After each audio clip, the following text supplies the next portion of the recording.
My name is Ken Merritt. I am 43 years old.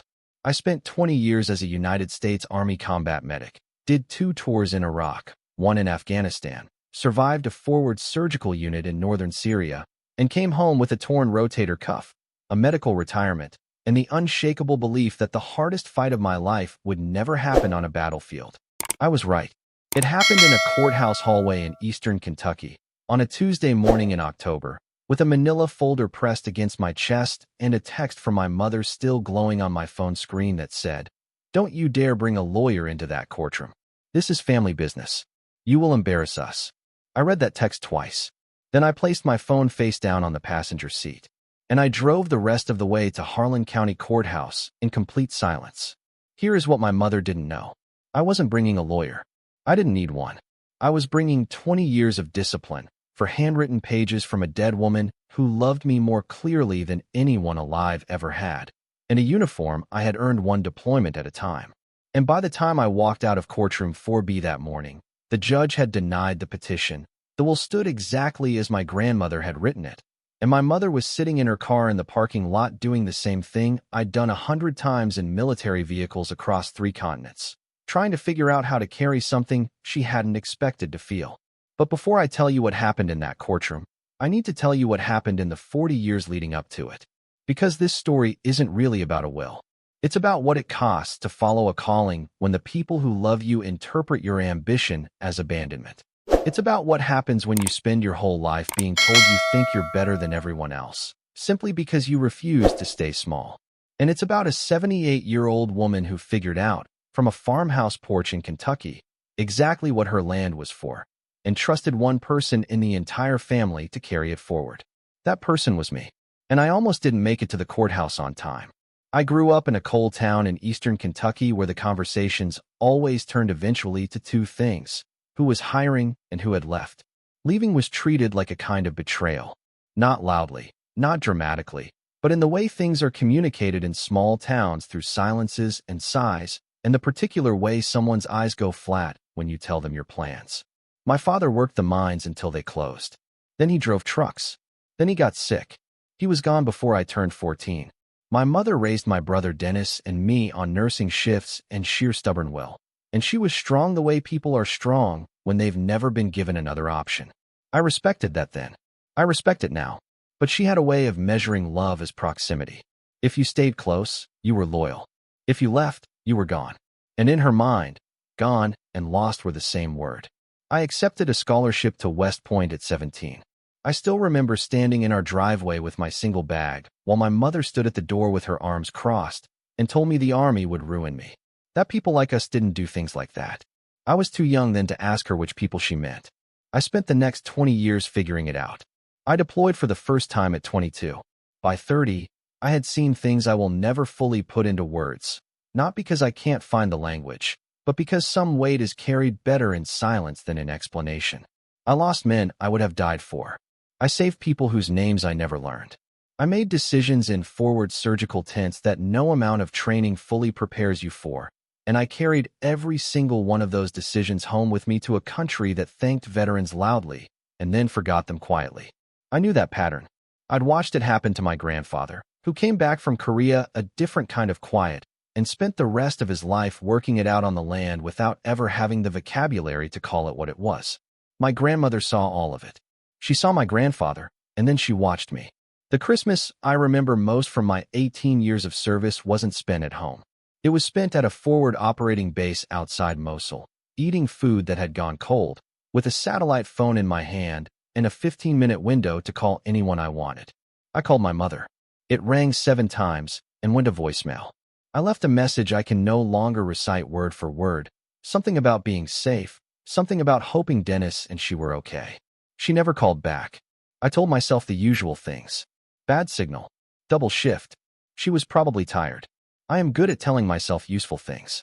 Years later, Dennis told me offhand the way he shared most hard truths, that she had been home that night, that she'd seen my number on the screen, that she'd sat there and let it ring because she was angry and didn't know what to say and thought silence was safer than the wrong words. I understood that more than I wanted to. What I didn't tell Dennis, what I've never told anyone until now, is that I sat with that satellite phone for a long time after the call went to voicemail. I didn't cry. I had trained myself out of that by then, or thought I had. I just sat there with the phone in my hand and my food going stiff beside me and thought about the fact that I was 12 time zones from the house where I'd learned to walk, and the distance had nothing to do with geography. A young specialist named Torres noticed me sitting there and brought me a cup of coffee without saying a word. He just set it down and walked away. He was 22 years old, from El Paso, and that small, wordless act of kindness meant more to me that night than any commendation I ever received. He was killed 4 months later. I think about him every day, every single day. Those are the things people don't see when they look at a uniform. They see rank and ribbons and polished buttons. They don't see Torres. They don't see the phone ringing 7 times into a dark Kentucky house while you sit in the desert eating cold food and trying to believe you made the right choices. My grandmother's name was Evelyn Ruth Merritt. She owned 14 acres outside of Harlan, Kentucky, a white clapboard farmhouse, a tobacco barn that hadn't held tobacco since the 90s, and a creek that ran cold and clear all the way through November. She worked that land herself after my grandfather passed, well into her late 70s, until her knees finally forced her inside. She was the only person in my family who never once asked me why I'd left. She was also the only one who ever truly understood why I needed to. The last time I visited her was the autumn before she died. We sat on the porch in the evening, and she asked me to tell her about Syria. I told her about the mountains, the long flat plains of afternoon light, the children who came to our outpost with injuries their parents had no money to treat. She listened to every word without interrupting, which was always her gift. This woman who had never traveled farther than Cincinnati, but understood instinctively that the world was large and that its largeness deserved respect. When I finished, she reached over and squeezed my hand. "You want to do good," she said. "Don't let anyone tell you different." 3 months after she died, I received a certified letter from a law firm in Harlan. My mother and my Aunt Doreen were contesting the will on grounds that my grandmother had lacked mental capacity when it was drafted. The argument was that pain medication and age had clouded her judgment, and that the estate should be distributed equally among her surviving children and their families. My grandmother had left the farm entirely to me, not split, not shared. To me, specifically, deliberately, with a handwritten note attached to the will that said, "Kin knows what the land is for." I need you to understand something about that note, because it is the center of everything that follows. 2 weeks before my grandmother died, when her fingers were swollen and her energy was rationed to the hour, she sat down and wrote me 4 pages by hand. 4 pages. She explained exactly why she was leaving the farm to me and exactly what she hoped I would build there. She had been reading about rural retreat programs for veterans, places where people coming home from war could go to work with their hands, be around land and animals and open sky, and slowly find their way back to something that felt like themselves. She had thought about my grandfather. She had thought about me. She had watched for decades as the country thanked veterans loudly at ball games and airport terminals and then left them alone in apartments with wounds nobody could see. And she had decided her 14 acres could be the beginning of something different. She didn't tell my mother because she knew what my mother would say. She told me instead. She ended that letter with one line that I have read more times than I can count. "The land remembers everyone who ever loved it. Make sure it has more people to remember." I read that letter so many times the folds went soft.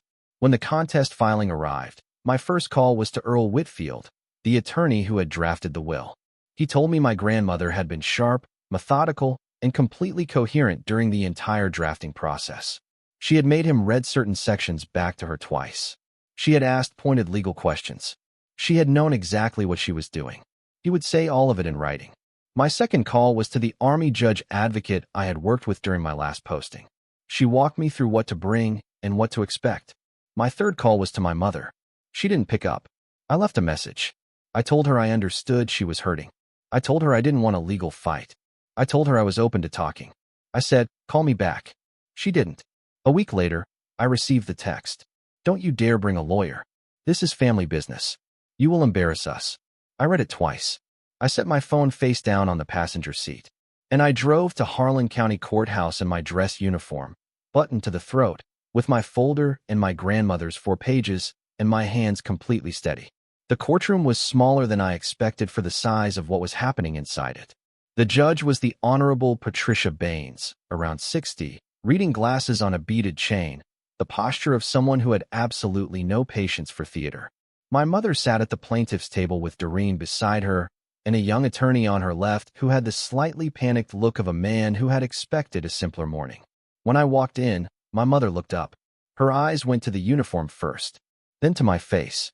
Something moved across her expression, not softness, but a shift. A drawer opening and quickly closing again. Doreen looked at the floor. The young attorney presented their case. My grandmother had been on pain management. She had sometimes confused names, repeated herself, shown signs of disorientation. He submitted a letter from Doreen describing 3 such occasions. I listened to all of it without moving. I had sat through longer briefings in worse conditions. What struck me wasn't the weakness of the argument, though it was thin. What struck me was how hollow it sounded. Assembled, not felt. Doreen stared at the table the entire time the attorney spoke. When Judge Baines turned to me, I opened my folder. I had the notarized will. I had Earl Whitfield's written statement, detailed and unambiguous. I had my grandmother's medical records from her final 6 months, each one noting intact cognitive function despite physical decline. I had a 2-paragraph statement from the hospice nurse, a woman named Cora Bentley, who had spent one of her last visits listening to my grandmother explain the legal details of her estate plan with complete lucidity. And I had the 4-page letter. I didn't read the letter aloud. I handed it to the judge and let her read it herself. I watched her face as she did. There was a settling in it. The expression of someone encountering something true after a morning full of arguments. My grandmother was not confused, I said. She was clear about what she owned and what she wanted to do with it. This contest was filed because her decision was unexpected, not because it was irrational. She had a vision for that land. She wanted it to become a place that could help veterans in recovery. That was not a moment of confusion. That was a decision she made over a period of years, as evidenced by the date on the will and the correspondence with her attorney. I placed my hands flat on the table. I intend to honor that vision. The courtroom was quiet. Judge Baines looked at my mother. Mrs. Merritt, do you have any direct evidence that your mother expressed a wish to distribute the property differently? Any written documentation? Any recorded conversation? My mother's attorney touched her arm. She closed her mouth. She said things to me over the years. My mother said, her voice smaller than I'd heard it in years. I always assumed. What she assumed, I said quietly, is different from what my grandmother chose. Judge Baines looked at the documents for a long moment. Then she looked at me. Colonel Merritt, the program you mentioned for veterans, do you have a plan in place? I reached into the back of my folder and pulled out a single page I had put together almost as a note to myself. Organizations I'd contacted. A nonprofit model I'd researched. The rough numbers of what it would take to begin. I set it on the table. She read it longer than I expected. When she set it down, her face was settled and decided. The petition to contest is denied. The will stands. Estate transfers to Dr. Kenneth Ken Merritt as written. She looked over her glasses at the plaintiff's table. Counsel, you may file for review at the appellate level if you wish, but I'll note for the record that the evidence here is unambiguous. She paused. Then, dropping her voice just slightly, she looked at me one more time. Dr. Merritt, my son came home from 2 tours in Fallujah and spent 3 years not knowing what to do with himself. A program like what you're describing, that's not just property. That's a purpose. She straightened her papers. Don't let it stay on one sheet. She stood. The bailiff called the room to rise. My mother caught up with me on the steps outside. Doreen had already left. The sky had broken open while we were inside. The gray had gone pale blue, and the dogwood trees in the parking lot had turned almost copper in the thin November light. She stopped a few feet away. She looked smaller outside than she had in the courtroom, or maybe just more honest. I didn't know you were going to come dressed like that, she said. I almost didn't, I told her. She looked at the parking lot for a moment. Then she said, I don't think grandmother was confused. She said it in the voice of someone forcing a thing out that they'd already decided. I just thought she should have talked to us first. Maybe she thought you'd try to talk her out of it. My mother looked at me. Would I have? Yes, I said. She didn't argue. That told me everything. She wrote about you in that letter. I said, Grandmother. She wrote that she was proud of you, that you'd worked harder than anyone she'd known. She said the farm wasn't a judgment. It was a calling. I paused. She wanted you to know that. My mother's face did something complicated. She pressed her lips together and looked at the sky. When she looked back, her eyes were wet but not spilling. You really going to do it? She said. The veteran program? Yes. She shifted her purse on her shoulder, a habit I had watched my whole childhood, the thing she did when she was deciding something. Dennis's boy Marcus is a carpenter now, doing good work. I could ask. I'd appreciate that. She nodded once, started to leave, then half turned back. The uniform, she said. You look like her. Your grandmother. Same set to your jaw. I said nothing. I didn't need to. She walked down the steps without looking back. She sat in her car for a long moment before starting the engine. I knew that feeling exactly. I had sat in a lot of vehicles across a lot of countries doing precisely the same thing, waiting for something painful to pass before you trusted yourself to drive. 6 months later, on a warm April Saturday, the farm looked like something reborn. The porch was painted. The barn had been cleaned and fitted with long tables and good chairs, and a wood stove in the corner. The creek path had been lined with flat stones. Marcus had done work his great-grandmother would have been proud of, careful, unhurried, every nail driven straight. 6 veterans arrived that morning, referred through a nonprofit partner out of Lexington. 3 men, 3 women, ages 24 to 52. Some had been home for years and were still figuring out where home actually was. All of them had that particular stillness, the careful, practiced steadiness of people who have learned to carry weight quietly. I met them at the end of the gravel drive in jeans and work boots, no uniform. I shook each hand and said the same thing to all of them. Welcome. There's no program here yet. We're building it together. One of them, a retired Army sergeant first class named Pauline, looked out at the field and the tree line and the barn beyond and said, "How much land is this?" 14 acres, I said.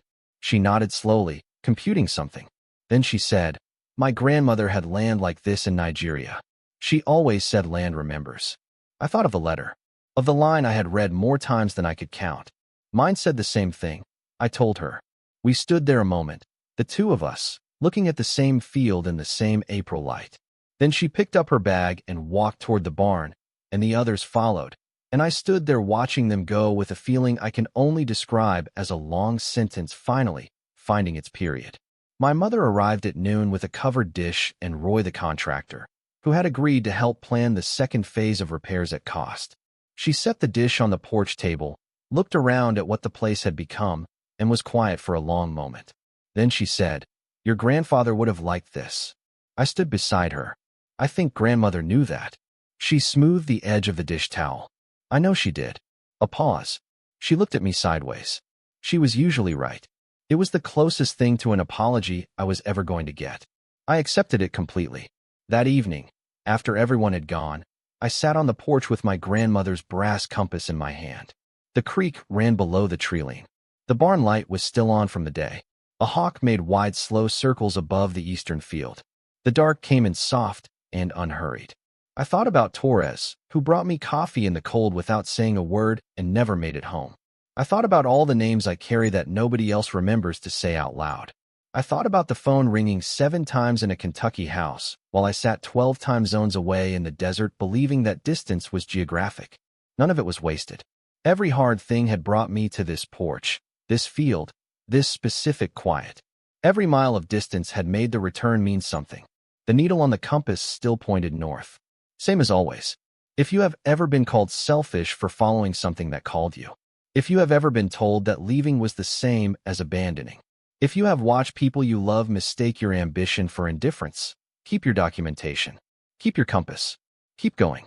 The courtroom doesn't have to be a war. Sometimes it just needs to be the place where the truth finally shows up, stands straight, and speaks plainly. And sometimes, if you stay patient long enough, the people who couldn't see you find their way to your porch on a Saturday afternoon with a covered dish and a contractor and something that isn't quite an apology, but is somehow everything you needed. That is what real honor looks like. Not the moment you are recognized. The moment you are finally home. Sonnet 4.6.